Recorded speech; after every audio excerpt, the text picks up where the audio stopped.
still doing paleo. All right, great. So just as a quick overview, like the instructors for this course that we're excited to present are myself and Rob, as well as John Henkla, who may be joining us this evening. He is a scientist at the Denver Museum of Nature and Science. We have the Stauffer family. You just met Chris. They are a wealth of knowledge. We also hope to, we will also be visiting the Black Hills Institute, learn from some of their professionals, as well as the Countercarty Museum in Montana, and then various paleontologists at the Dino Shindig. So, Rob, do you want to read the course description? Sure, absolutely. Although part of it's blocked from my screen there. Oh, is it? This? Okay. Yep. So, again, what Diana and I had done at the end of the school year last year was to try to reimagine Paleos, but for teachers. Initially, Paleos was an opportunity to create a partnership between the Stauffer family, the students at West Hampton Beach, and the select scientists from the Denver Museum of Nature and Science, where students would learn how to operate in the field. They would get the instruction needed to perform field work, to learn how to prospect and quarry and tag fossils, learn how to identify fossils. And then by the end of that week, they would actually be completing some of the research initiatives for either the Stauffer family or the scientists from the Denver Museum of Nature and Science. So it was a real holistic experience. But knowing what we all are now experiencing in New York State with this change in the next generation of science standards, where science is now not necessarily just a quick little change in curriculum, but how the curriculum is delivered, is sort of creating an impetus for how we can approach science through phenomena and storylines and different ways of engaging students. So we are designing a course that will allow the participants to develop curriculum, essentially, due to these changes in the NGSS. So we're looking to complete a series of different exercises and experiences that will allow for you to experience some phenomena, generate some storylines that you could use back in your own classroom in a way and in a setting that you see ideally for yourself and for your students. Teachers will use this approach, again, in a variety of different localities, developing different exercises, labs, and curricular projects to satisfy New York State standards. All right, great. So just some of the details. This trip will be going July 19th to the 26th of 2026. We will be in South Dakota, Wyoming, and Montana. The cost will be $3,300. It may be less than that, but that is what we're going with at the moment. And it is open to any K-12 STEM educators, and there is an opportunity from course credits, and we're going to go on into all of that in a little bit more detail.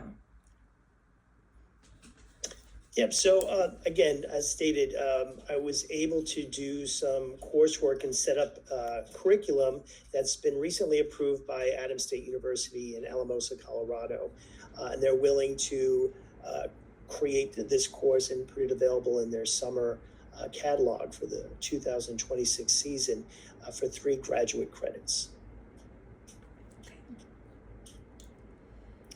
So for people who are interested in the field trip and wish to look into college credit, sometime in the spring of 2026, I'll be providing details for that particular class. Registration and payment will be done through Adams State College for the summer 2026 session. I will say that the cost of the course is very reasonable. Between the course itself and the transcript request that you might need in order to move over a column or whatever your district is requiring, altogether it could be about $200 total for 3 graduate credits. So I confirmed that with my advisor at the college multiple times. So something quite reasonable and very difficult to find grad credit for teachers these days. Sorry, I'm just muting and unmuting myself because I think someone's about to walk into my house, so it might get a little loud. Okay. Okay, so just to briefly go over the itinerary that we have planned. We will be flying into Rapid City, South Dakota. We'll be leaving from LaGuardia Airport on American Airlines.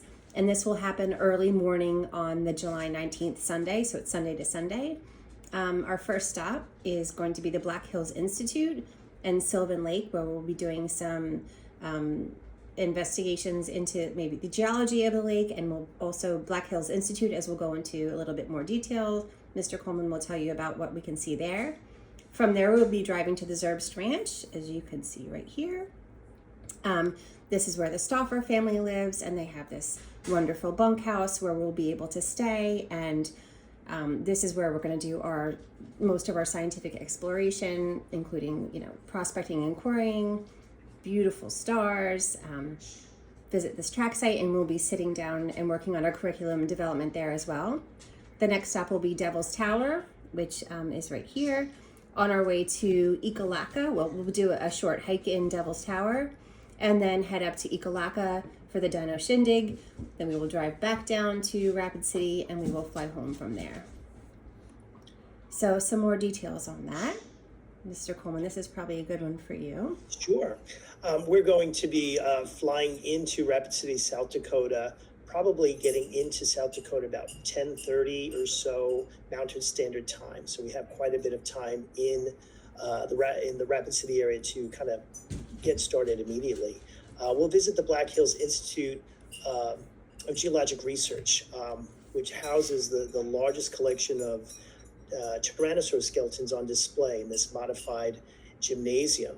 And maybe Chris would want to talk a little bit about the part of the museum that is appropriate for the Zerbst Ranch. So it's a nice precursor before we get to the ranch. Yeah, so it's a side note on this. So last spring, I was over there and I was talking to Pete, and he said that they were in the process of buying another building. It was like the True Value on Main Street, and they're expanding the institute. So I don't know where they're at with that. So that's gonna be pretty cool. But in the museum itself, they have an area in memory of my dad, and it has a bunch of the dinosaurs. Part of some reels, some cast, but they've been taken off the ranch in memory of that. And they have Lane, which is a Triceratops that was mummified, so we know what a Triceratops looks like now. So you'll be able to see that there as well. So it'd be a nice precursor to get that kind of museum-based experience before going into the field. After which we'll take a tour of Sylvan Lake, an artificial lake that was created by Teddy Roosevelt in the late 19th century. Gorgeous lake where you can actually see sort of the results of the Laramide orogeny with these beautiful spires of igneous rock that are sort of jutting out of the sandstone area. Beautiful work. Then you'll have to think about what movie they put that around. Little nostalgia there. So yeah, I just have to figure that out. I'll quiz when you get to the ranch.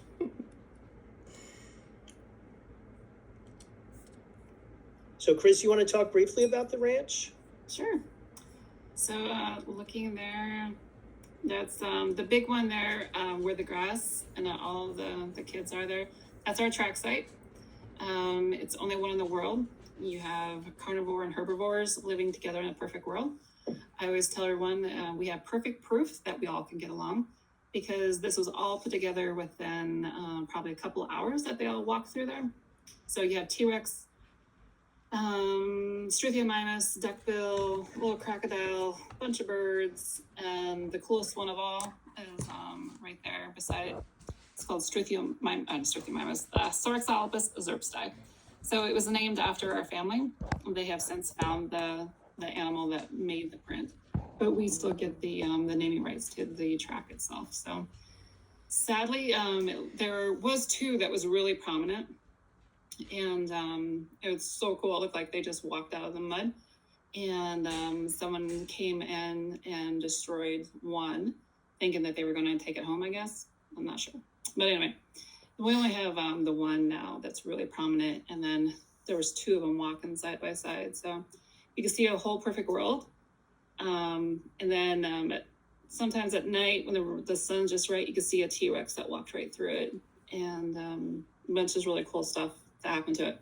Again, only one in the world. that we know about. So, and Rob was very instrumental in the trackway. So it's always cool. Tons of dinosaurs that come off the ranch. Like I mentioned earlier, the mummies. That's the biggest scientific thing right now that we're kind of working with Paul Sereno. And a lot of the stuff, people always ask how you find it. Mostly it's just laying on top of the ground. And we have a Pachycephalosaurus skull that my dad found that was just laying on top of the ground. And he put it in the ice cream bucket. He took it to the Black Hills Institute. They put it back together on their lunch break, and it ended up being the largest in North America for a while. But then they found another one in Montana that kind of dwarfs it, so second largest. So you can see that in the Black Hills Institute. They have the original there. But so tons of stuff, really scientific stuff that have come from the ranch. So like I said, we have redesigned what a Triceratops looked like, and what people thought what a Triceratops looked like is not really what it looked like. And there's more going to be coming out, like I said, in a couple months. That's really going to knock people back on their socks a little bit. So yeah, the ranch is full of surprises. I would agree. Yeah, and I will just say also, having been there twice, it was just like an absolutely incredible experience, and the Stauffer family is so generous, and very grateful for them allowing us to be a part of this. I know, it's so funny because everyone, as a kid, I would do tours and stuff, and people come out and are like, "Oh, this is so crazy." I'm like, we're 70 miles from town. And being 16 years old, that was a really harsh thing to live with. Now, being 52, I could probably do another 15, 20 miles from town and be perfectly happy. But yeah, so all those folks that came through all these years were like, man, the ranch just changed me and all this stuff. I'm like, what? Yeah. And now I finally get the reason why. So yeah, and cool. I can't wait for everyone to hear your stories about your childhood, and some of that stuff is just like burned in my brain that you've talked about. So I think just in terms of the curriculum for this course, especially for people who are looking for grad credit, Chris is going to be an evening speaker in one of those days that we're staying at the ranch, and we'll provide a little bit of the history of the ranch, a way to kind of create a storyline perhaps in your classroom for things that you do experience while you're in the field. All right, great. And so then, we have a video embedded here. Oh, very cool. Of the bunkhouse that you stay at. So in the background, as the video is going on, it just gives you a little bit of an idea of the bunkhouse. And Chris, of course, can talk more about the details of that. But at one point, John Hankler, who unfortunately is not able to log in with us, had some dinosaur skeletons he brought up and had the kids assemble them in the room in which they slept. So it was the first time that kids slept under dinosaurs instead of under stars. So you could see so cool. Yeah, so it's basically a 40 by 60 Morton building, and that we turn into a lodge. 2 full bathrooms, certified kitchen. My husband built the picnic tables. We had a big branding party one time, so all the neighbors brought their brands and we branded the tables. And so we have those, and then we have a pool table, and then we have just to show you again. The lane chest there, and all of we have a bunch of casts, and the back room is just all open bunk style, so everyone gets to hear each other snore. Sort of army and so the back is just like all open, fitted and flat sheets, pillows, pillowcases. And for those few fortunate, we have 5 real beds, so there could be a coin toss on who gets the real bed. The rest of them are air mattresses. For the time you stay at the ranch. And hopefully this gives you a little bit of a perspective. Sorry for the quick move. And then John Hankla had a painting done in the back room. It was on the trackway, and it depicts all of the dinosaurs that were walking around in there. Right there on the side of that, the last part of the video is the Pachycephalosaurus skull that my dad found. It was a cast. And Rob and Diane, this will be new for you. We have a whole new floor, so no tripping on the floor anymore. And we raised the island to make it big kid height now instead of little kid height. That's great, and it's really is just like it's such a fun place to be. Sorry, I can't here stop this is the video. ins- It's such a great place to be, and when you walk out these, the doors that we just walked in, you're on their 7,000 something acres where there is not, besides the Stoffer's home, there is not really another structure, just their cattle and their, I don't know, just like their beautiful ranch. There's not a lot. There's nothing else. You can go up to the top of the hill. We look at the stars. And you can't see anything except stars. Yeah, we actually had a guy from California want to buy just a spot on top of our ridge because he wanted to put a telescope up there because it was the same equivalent darkness that they could get on the ocean. So he wanted absolute darkness, and we're like, "You're crazy! No, we're not selling you a spot on our ranch." So, but there are people who look for that kind of stuff. So. Yeah.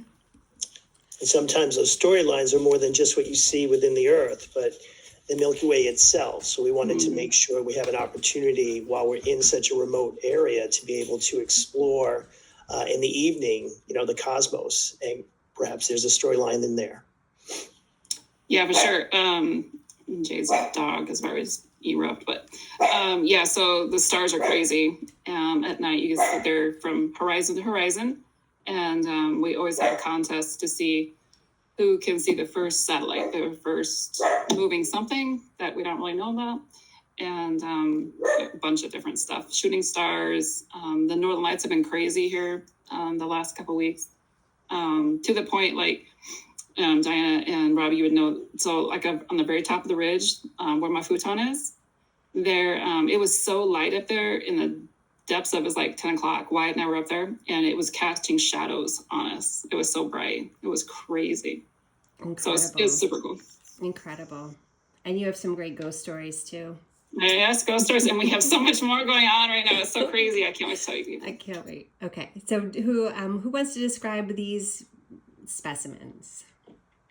Well, I'm not going to steal Chris's thunder, but I know, one of my highlights with this whole Paleos experience is when the Stauffer family was able to come back to New York and to see the Edmontosaurus for the first time. Something that was donated by Chris's great-grandparents to be seen by the first time by the Stauffer family. It was a really touching experience there. So a lot of things that Chris, I'm sure, will touch upon either now or once we get up to the ranch and the deep paleo history that has ties really globally. Yeah, so my great grandfather was part of the Sternberg excavations where they took out 3 mummies, and this one, the Montosaurus, is the American History Museum, now Natural History Museum. One is in Germany, and one is at the bottom of the ocean, really close to the Titanic. So it was sunk by a German warboat. So that one's at the bottom of the ocean. And it's a whole other story. But so there's been 3 of the duckbill mummies taken off. Kelsey, they have names, and so my parents wanted to find a dinosaur and name it after all of their grandkids. Kelsey was the first one that was born, so she got Kelsey the Triceratops. She is in the Children's Museum in Indianapolis, and so it's kind of fitting, kind of cool that thousands upon thousands of little kids get to look at her and ooh and ah over her. And then the next Triceratops that was found was Lane. Lane is the one that has skin, and he's in Houston at the Natural History, and which is really cool because I had a tour probably 3 or 4 years ago, and this little kid who's like 6, and they were from Houston, and he just got back to doing a paleo discovery at the Houston. And so he's like, yeah, this is where Lane came from. So it was like 50-year-old woman, 6-year-old kid, and was like talking shop, and we were talking about Lane and all this stuff, and it was so cool that you can like get on the same level no matter what the age. So, and he was all telling me how it was on loan to China at the time. So it was kind of cool. I'm like, ooh, it's been making some miles. But those, and then the trackway is so sad. It's getting harder and harder to see them. I'm going to be working hopefully this spring with my cousin. We're going to try to do a cast of the duckbill. The duckbill print was really cool because it drug its toenail through the mud, so you can see the toe drag, and then you can see the pad impression of its foot. And then for some, the time that it stepped down, the mud was starting to dry up, and the pressure of the animal made cracks around its toes, so you can still see that. So we're going to try to do more prints of the Zerpstei and the duckbill. So, Chris, what would you say would be the likelihood that any of the participants would, let's say, find a dinosaur fossil on your property? Oh, I think it would be hard not to. So that's when we do tours. I mean, sometimes these parents come and they're like, I bought some shark teeth just so my kid could find something. I'm like, oh my God, please gather up all your shark teeth, because I have a hard time explaining that time zone. But yeah, I mean, Wyatt and I went for a hike just the other day, and he found a T-Rex vertebrae just out wandering around. So, and then we go to the microsite, which is a beach area at the time, and it's at the very top of a hill, which natural waterway, all that stuff on the top eventually goes down. And we took last summer off because of this last summer with everything with my mom.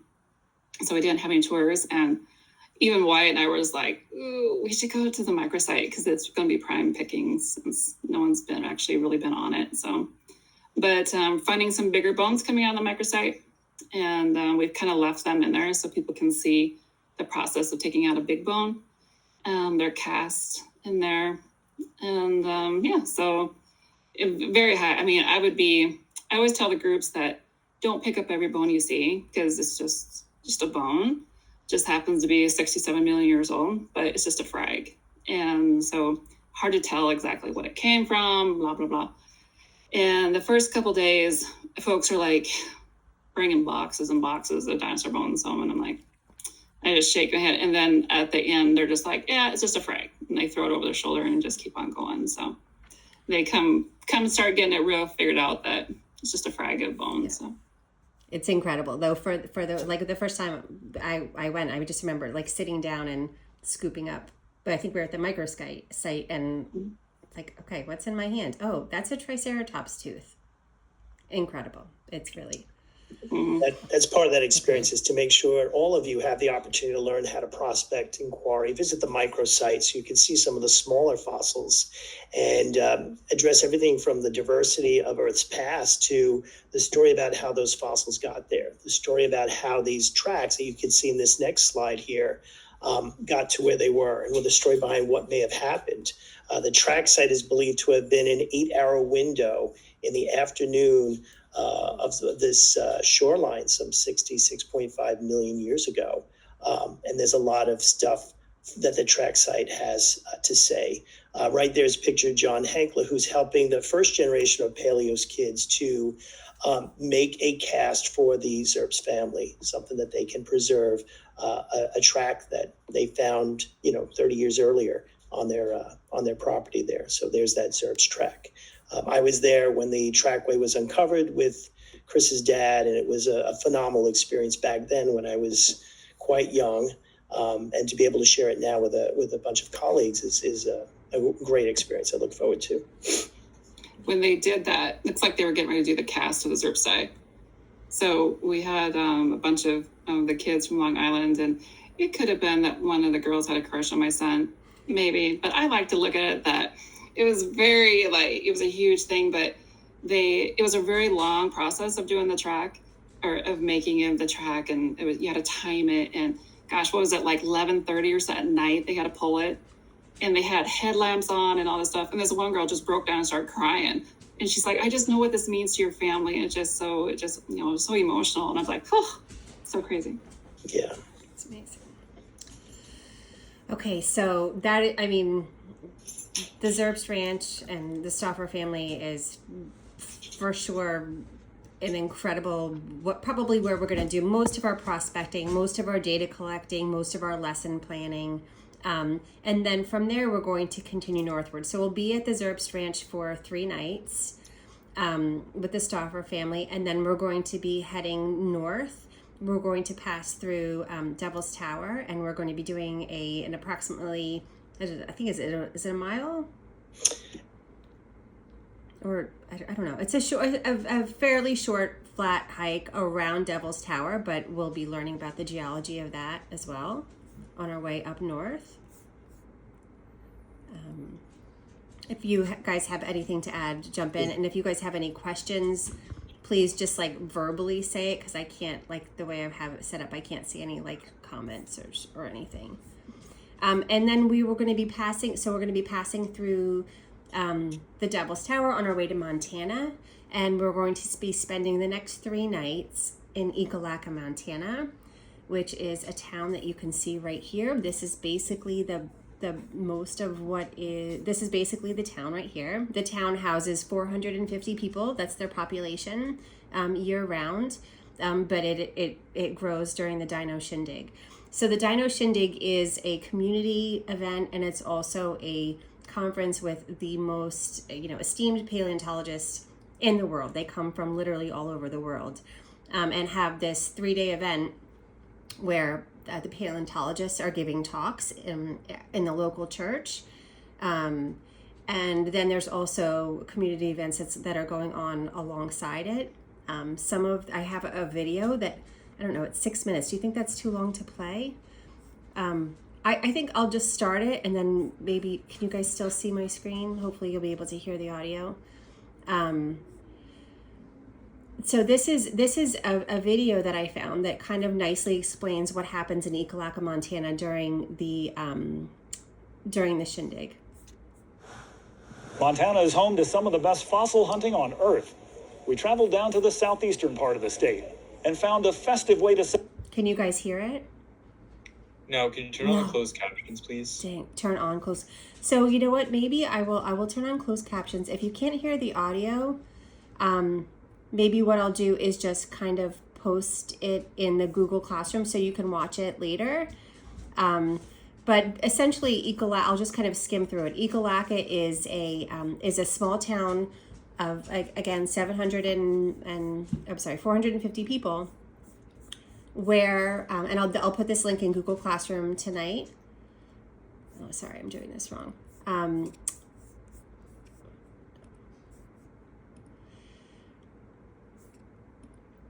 I'll put this in the Google Classroom, but essentially it's like scientists from all over the world come to the Carter County Museum, which is kind of the cornerstone of this small town. And scientists come from all over, community members come from Montana. So it's this really nice event with the community, and you have people coming in. I know people, if there's this picture in this slide, this is me and some of the kids, the local kids. We were doing some face painting that day, and they said it was like the most exciting day that they have in their town all year.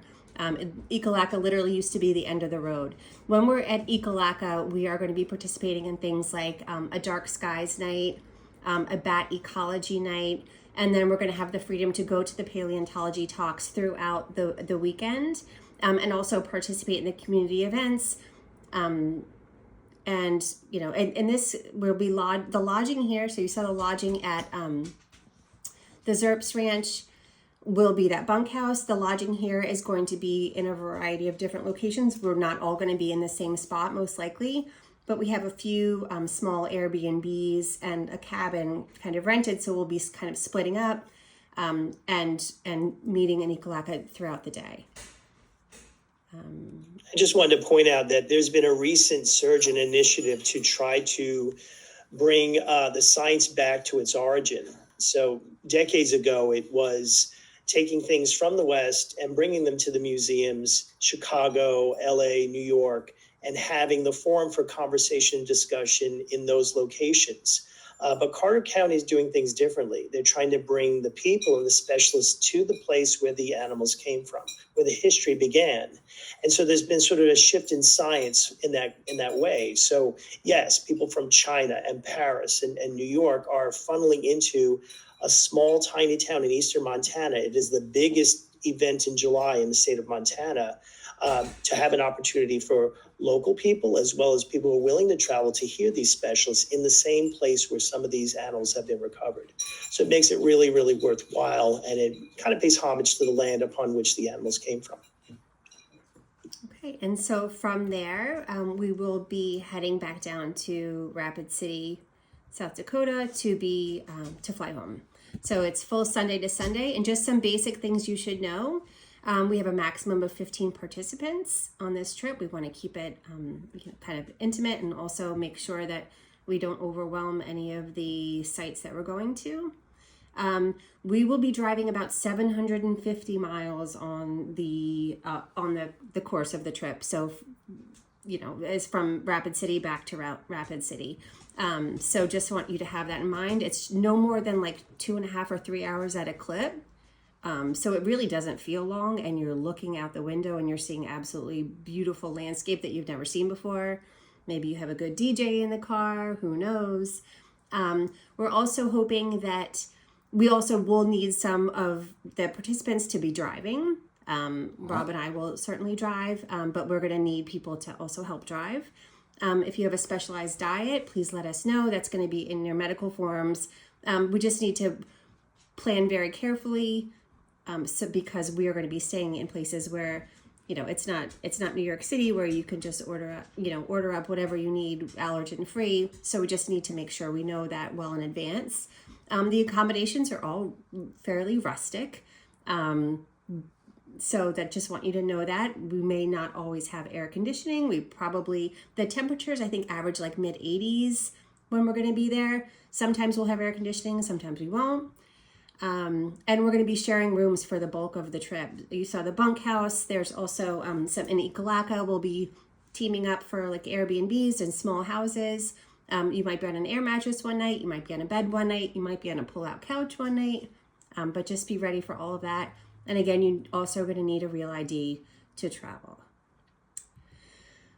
So again, $333,300. Includes your flight. Sorry, misspelled ones. Includes your flight, your baggage fee, all of the car rentals, your lodging, your gas, all of the entry fees, the lecture fees, donations, and gratuities. It includes food. It includes a donation to the Carter County Museum. We're still working out what's going to happen with food in Ekalaka because it is such a small town. We're envisioning maybe not being able to sit down as a group for the entire thing. So some meals may be on your own in Ekalaka. And then again, if you want the optional graduate school credits, that would be an addition. But as Mr. Coleman said, we're looking at not a lot for graduate school credits, maybe around the $200 range for 3 credits. So the way this is going to work is participants are going to submit a deposit of $800, hopefully on or before December 1st. The 2 options for payment are going to be a recurring ACH transfer, which means it just comes directly out of your checking account. There's just a very small fee for that. I think it's like 0.5% or something. You may also provide us with post-dated checks with all of the dates that you see here for these amounts. And then we will just cash them on those dates. If you choose to pay by credit card or debit card, that's fine, but there is an additional fee that's 2.9% for the participant. We are also hoping, the first payment, the deposit, this is going to basically get you your plane ticket, and you get this deposit in and you know you're going on this trip. We skipped a January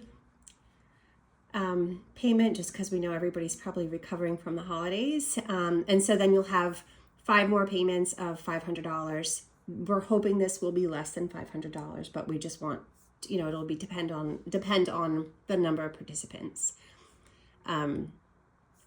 So to secure your spot in this program, there's just basically one thing you need to do, which is to complete the registration on Google Classroom. So I emailed you guys the Google Classroom code today. I'm just going to pull up the Google Classroom. Oh, you know what? The reason that slide. But I just want to show everybody the Google Classroom code. I think the reason I couldn't record is because I was in the wrong account. So the Google Classroom looks like this. And there's a form in there, which is this.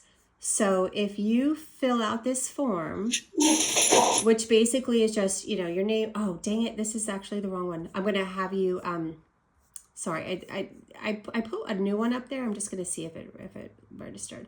There's one. I need your email address too. Okay, so I need to, oh, I do have it there. Sorry, this is the right one. Never mind. Okay, so it's just going to be basic information. I need your email address. This is really important. This should be your personal email address, and you should register for Google Classroom with your personal email because it's being blocked by institutional emails. This is where your invoices are going to be sent. And then just very simply, what grades you teach, what courses you teach, what your certifications are. Do you intend to apply for graduate credits? Just so that we know. And then you're going to choose your method of payment. Once you fill out this and turn it in on Google Classroom, we are going to take your email address and your information and have an invoice sent to you. So I'll go back to the slides. Where are the slides? I don't know where the slides are. Did I lose the slides? I'm usually not this bad with everything. Okay. So we're going to go back to the slides, and when you, why isn't this not? Sorry.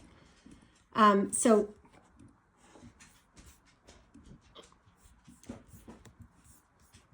you're going to fill that out, and then once you submit that form on Google Classroom, we'll get a notification that you've submitted it. And we're going to send you an invoice. It'll come directly from our bank, and it'll come from an organization called Stripe. This is what we're using to collect payments. And whether if you've chosen ACH transfer or a debit card for this, you will receive prompts to either log into your bank, your checking account, or to enter your debit or credit card information. Once you receive your $800, you are in, and we'll send you confirmation that you've successfully registered. If you choose to do the physical checks where you want to post date all of them, that's completely fine too. We'll just reach out to you by email and kind of figure out how to get those. After you've registered and we receive the deposit, which locks you in with the airplane ticket, we will then follow up with a battery of forms and waivers and medical information and all that stuff. And we do plan to have meetings throughout the winter and early spring, especially when we get moving on like curriculum building and all of that stuff. So this, if you haven't, I did email out the code before, but if you didn't join the Google Classroom, please do so using the code that you see on your screen. And do this with your personal email address. I tried sending out invitations today, but it seemed that only the invitations that were being accepted were the ones that were not like a school's email address. So you can just log into the classroom with that, and then, sorry, I think that was that. So that's the last slide. So I'm going to stop. Does everybody have the code? Just take a thumbs up. Perfect.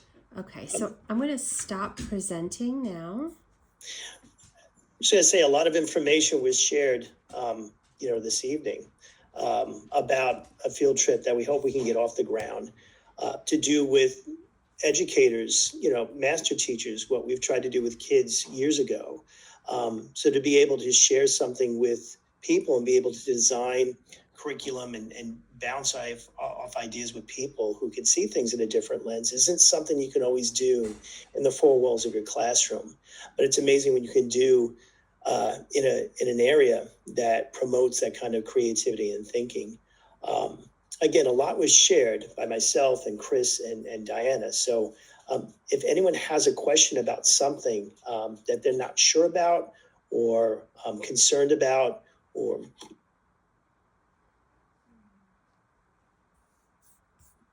can you hear me? Yeah, we just lost you for the very, very last. Okay. So just if there is any kind of a question that's kind of hovering, please we'll be open to provide some insight. Does anyone have any questions off the bat?